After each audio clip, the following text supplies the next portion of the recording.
विकास खाली बातें ना करे, उसको धरातल पे सरकार काम करें। एक ऐसा खिलौना, एक झुंझुना बना दिया कि हमारे हाईली क्वालिफाइड बच्चे उस डी ग्रुप की लाइन में चपरासी। 10,275 करोड़ रुपए आपका वापस दिया है मंत्री जी, आप यूज नहीं कर पाए उसको।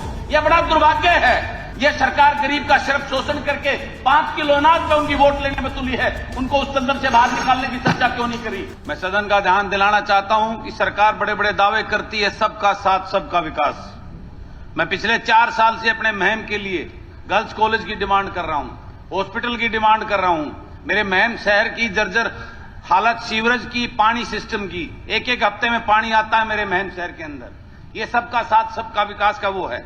मेरे महम के सड़कों का हालात जो मैं पिछले 2 साल से उप मुख्यमंत्री को कहता रहा हूं, फरमाना से निदाना रोड, महम बड़ंबा कलानौर बेरी रोड, बहु अकबरपुर से समर गोपालपुर रोड जो गांव का पोर्शन है, बहु अकबरपुर से निदाना रोड का, महम से भैनी भैरो टेंडर हो चुका है, 4 महीने से काम शुरू नहीं किया। इन सड़कों की हालात इतनी जर्जर है, मैं पिछले 2-2.5 साल से आवाज उठा रहा हूं। महम लाखनवाला ड्रेन की सफाई और उन पटड़ियों की मरम्मत करना, ये बार बार कह रहा हूं, लेकिन कोई ध्यान नहीं दिया जा रहा है।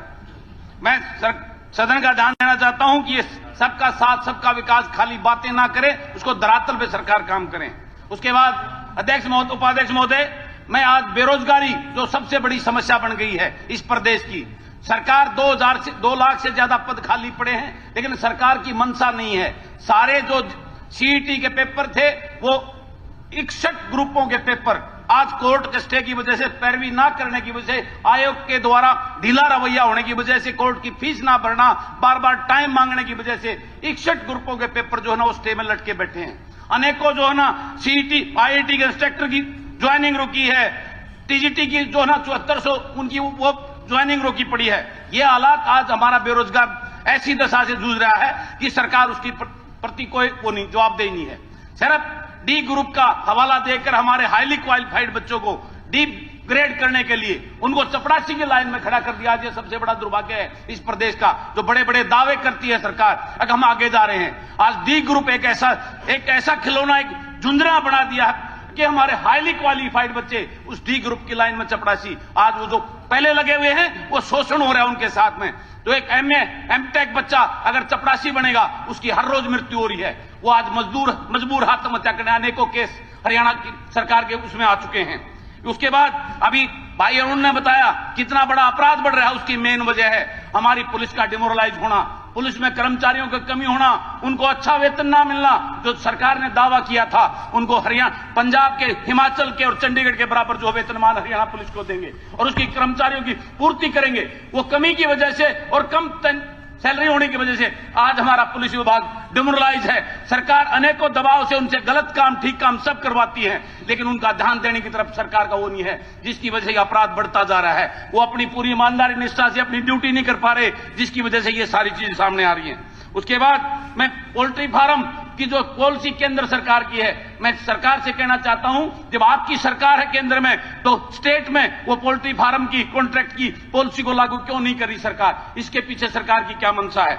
उसके बाद एचकेआरएन ऐसा एक शोषण का युवाओं का माध्यम बन गया है, जिसमें युवाओं को जब जरूरत होती है, जब मंडियों में जरूरत है, 18 दिन के लिए उन युवाओं को भर्ती कर लेते हैं, 18 दिन के बाद नोटिस देकर बाहर कर देते हैं। क्यों उनका अपमान किया जा रहा है? उनके हालात से खिलवाड़ किया जा रहा है। सरकार को इस पे चिंता करनी चाहिए। फार्मासिस्ट, हमारे प्रदेश के फार्मासिस्ट, उनको फार्मेसी लगाती है सरकार और उसी पद से रिटायर कर देती है। उनकी जो है ना प्रमोशन पॉलिसी क्यों नहीं लागू करती? इस पे सरकार को विचार करने की जरूरत है। माननीय हाई कोर्ट ने कितना बड़ा शर्म की बात हरियाणा प्रदेश के लिए, हमारे स्कूलों के ऊपर जो चीज सामने आई, शिक्षा मंत्री जी बैठे हैं कि हमारे ओपीएफ की बड़ी बड़ी बात करते हैं, हमारे स्कूलों में लड़कियों के लिए कि लगभग 550 स्कूलों में शौचालय ही नहीं है। ये कोर्ट का वो है, आपका पीने का पानी नहीं है, बिजली का कनेक्शन नहीं है, 8,000 जैसे कमरे नहीं है, 10 लाख। दोबारा हमने एफिडेविट दे दिया, मेरा समय एफिडेविट में लिख के दे दिया कि सारे स्कूलों में शौचालय है, सारों में बिजली की व्यवस्था है, सारों में पीने पानी की व्यवस्था। आपको कई बार देख लिया, लेकिन जानबूझ के नहीं, आपको भी पता है, आपको भी पता, हमने कई बार कह लिया, आपको पता है, आपको भी पता है इस बात का कि हमने इसकी जानकारी दे दी। ये मई का एफिडेविट था, जो अब एफिडेविट दिया उसमें हमने सारी दे दी।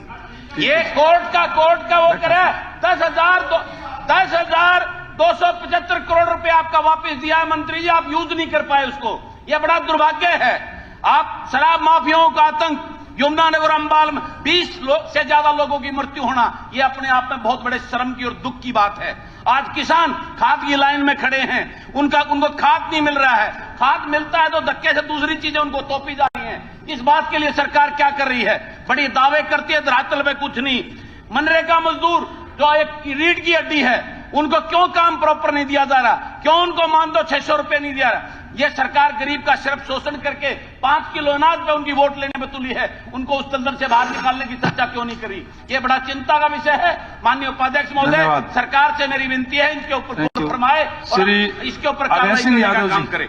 आप देख रहे हैं HPN हरियाणा प्राइम न्यूज। निष्पक्ष खबरें निडरता के साथ। चैनल को लाइक करें, सब्सक्राइब करें और शेयर करें।